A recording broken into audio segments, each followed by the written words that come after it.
this is your local park then, is it? Did so. Finsbury Park, beautiful place. I was just reading on the thing over there that it's like Oswald Mosley, Emmeline Pankhurst. It's quite a political place.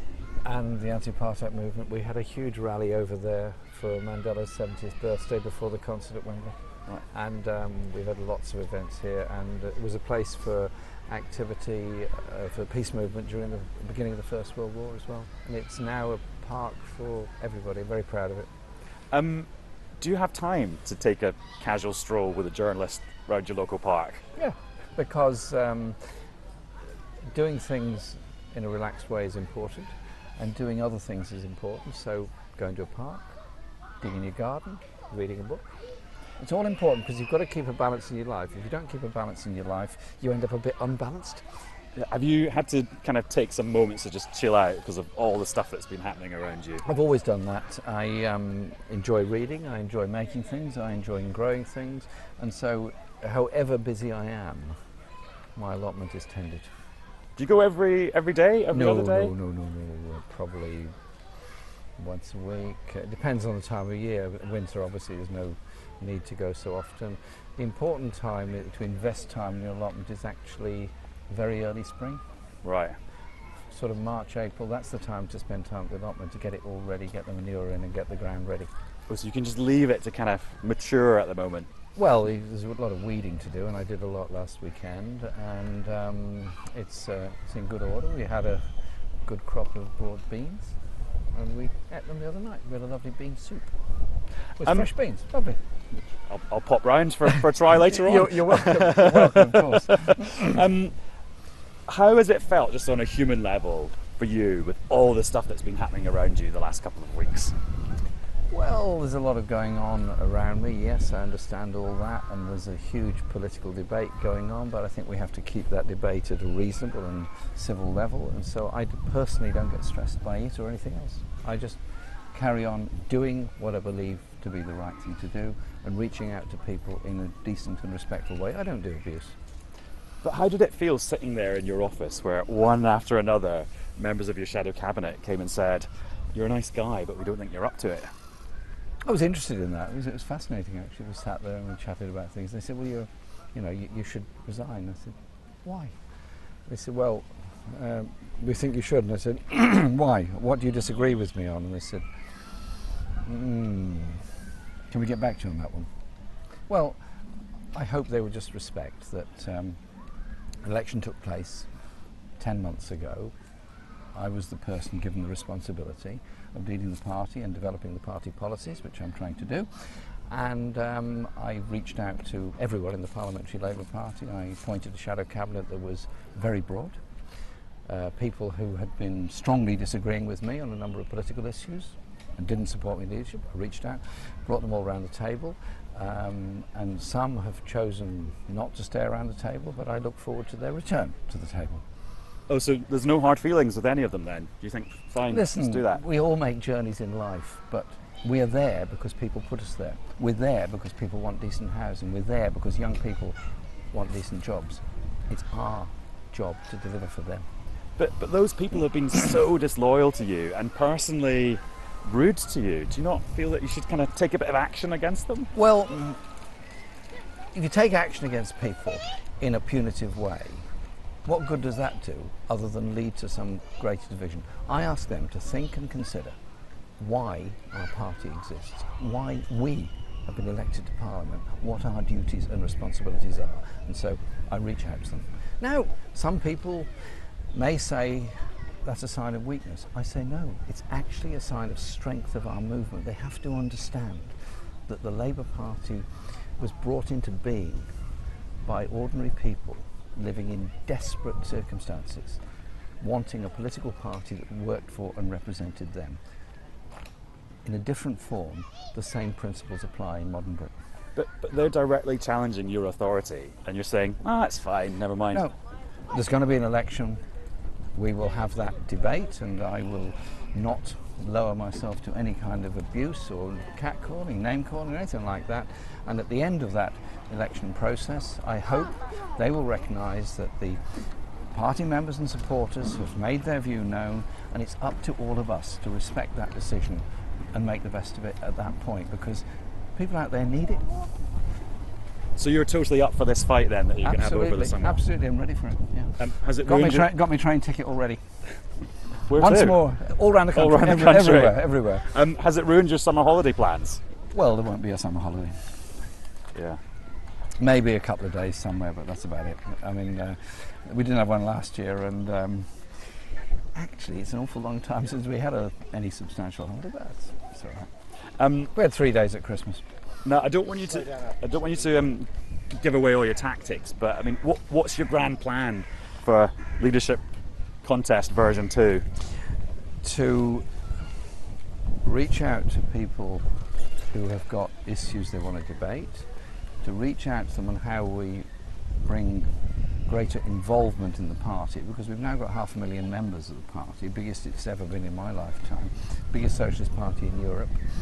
Make sure that they're fully involved, but also use it as a way of reaching out to people that we want to vote Labour in the future, because this election contest actually goes beyond narrow party meetings now. It's a much bigger event, and so we've got to be able to say to people who are living in communities where there is unemployment, underemployment, insecure employment, expensive and bad quality housing, or just plain bad quality housing with insecure tenancies, reach out to all of them and say, actually, Labour does offer an alternative to this, does offer an alternative economic strategy, and that's how I intend to reach out.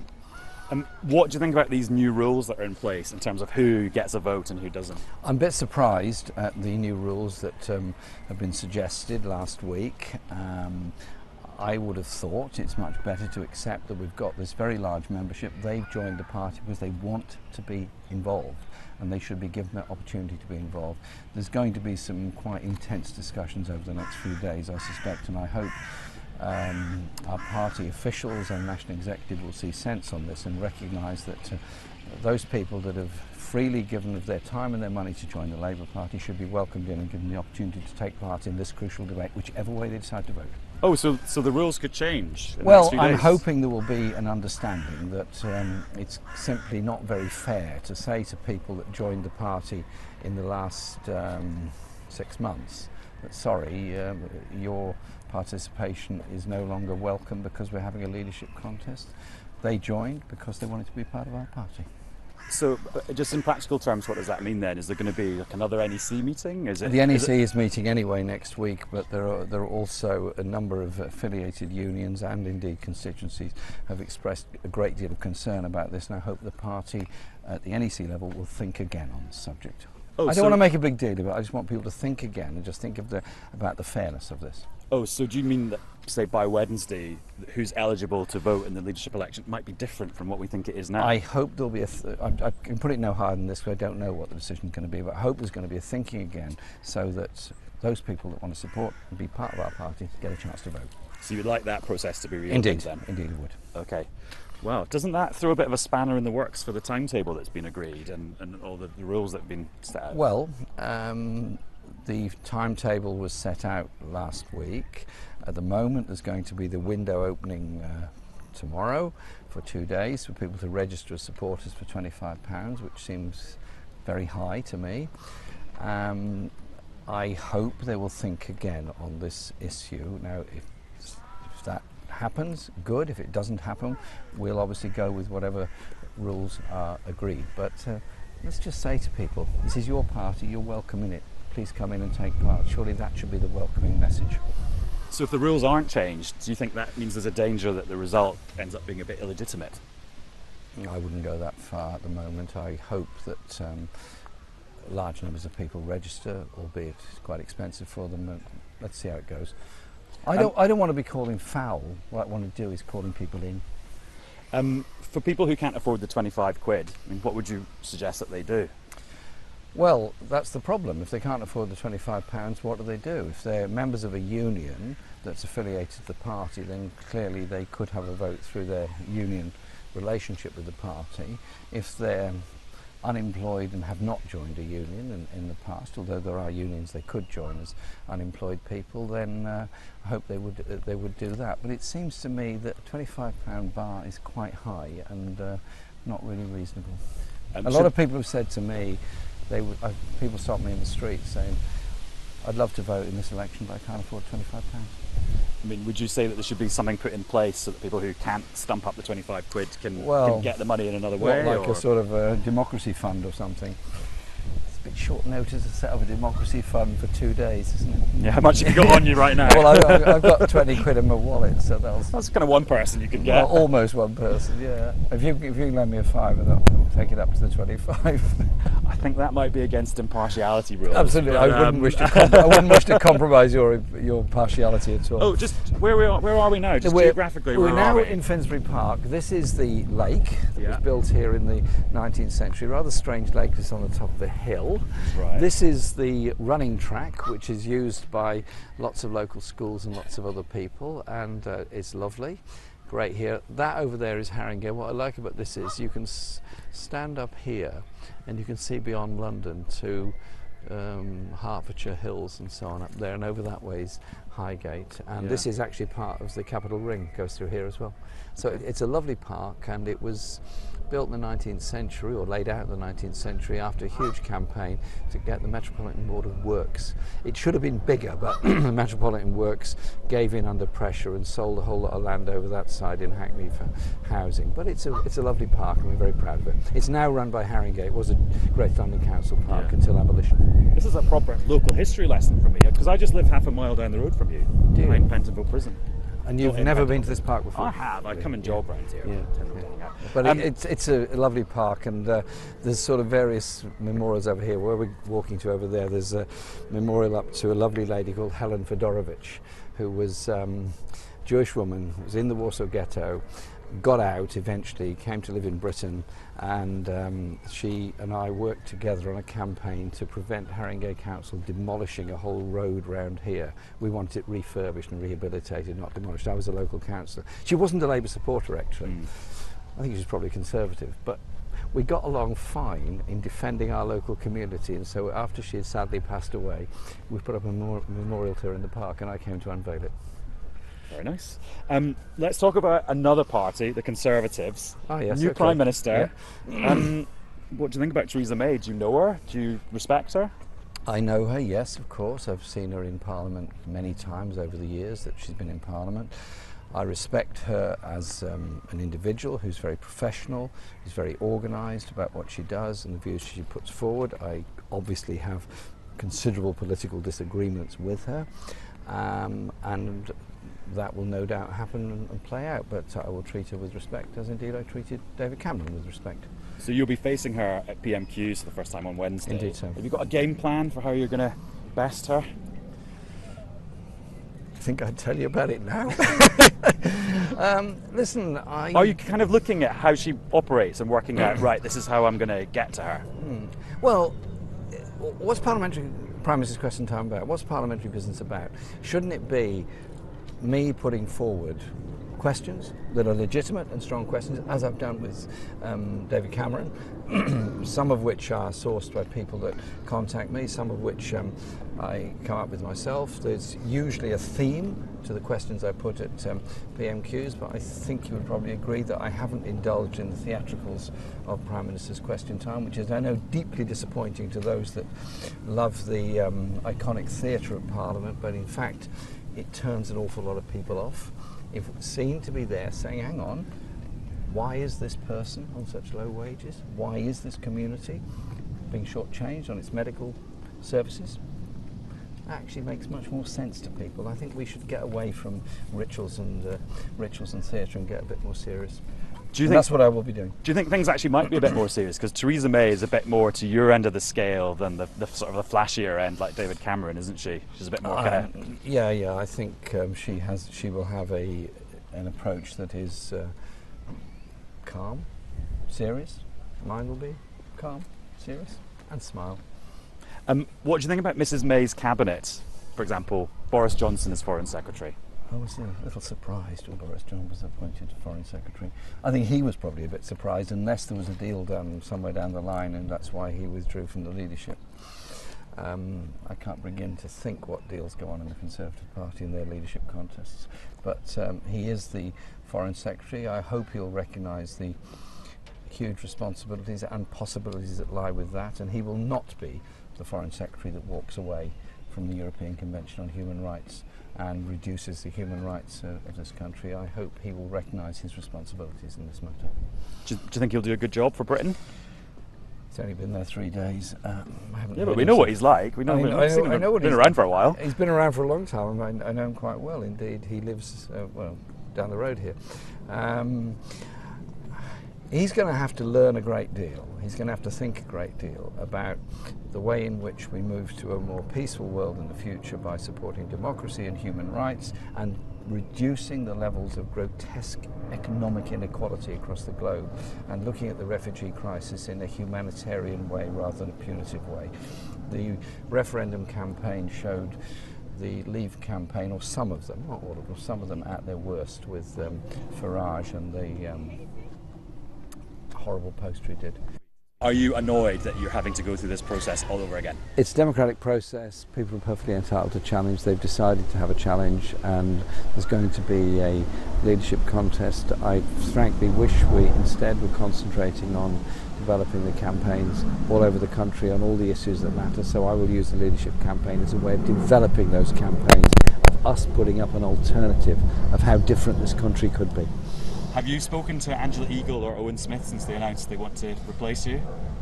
I spoke to Angela when she was resigning a couple of weeks ago, and then I called her last week because I was shocked at what happened to her office and said I was shocked, and obviously absolutely condemned it, and she responded on that, and obviously I'll be talking to her this week, I'm sure.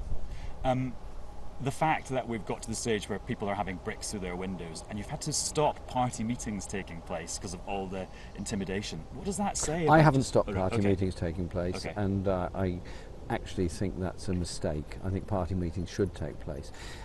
Intimidation of any sort by anybody is totally, absolutely wrong. But to cancel meetings because there's a perception that intimidation might take place, I think is a big mistake.